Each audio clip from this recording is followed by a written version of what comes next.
things are getting weird.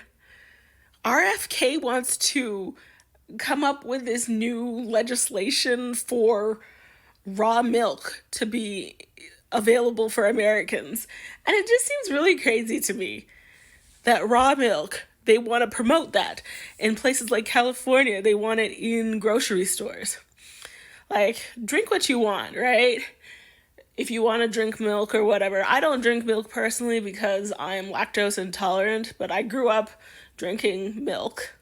But I would never drink raw milk. I also lived in a rural area and I would never drink raw milk.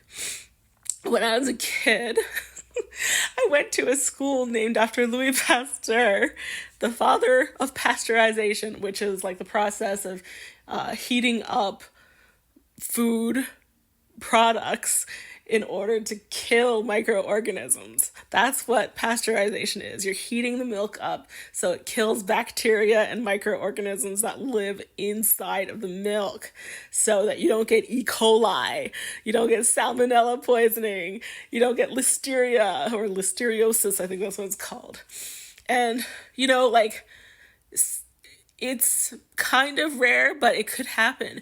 You could be poisoned by raw milk and have kidney failure, or you could die. I shouldn't laugh about that because I don't know, this just seems like something out of the Middle Ages. Maybe we've forgotten because this is what happened during the time of Louis Pasteur. Before him,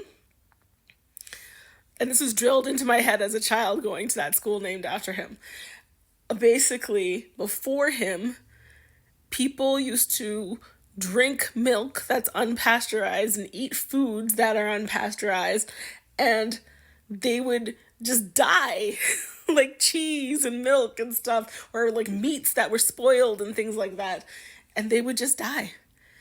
And like horrible deaths, like your life expectancy isn't as long because you've been poisoned by all these things. Like, if you don't believe me, just look.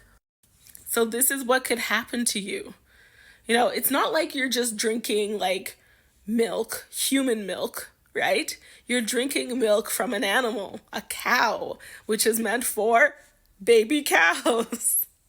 And just think, like, if you've actually been on a farm, think about the surroundings that the cow has been in, how it walks to the barn through like dirt and mud and whatever else is in there. It's sharing other space with other animals and just like, or it's like grass-fed grazing. It's grazing in a big field with a whole bunch of other animals that it's exposed to and whatnot. Anyhow, I just think it's kind of crazy that it's like becoming a reality. They want to draft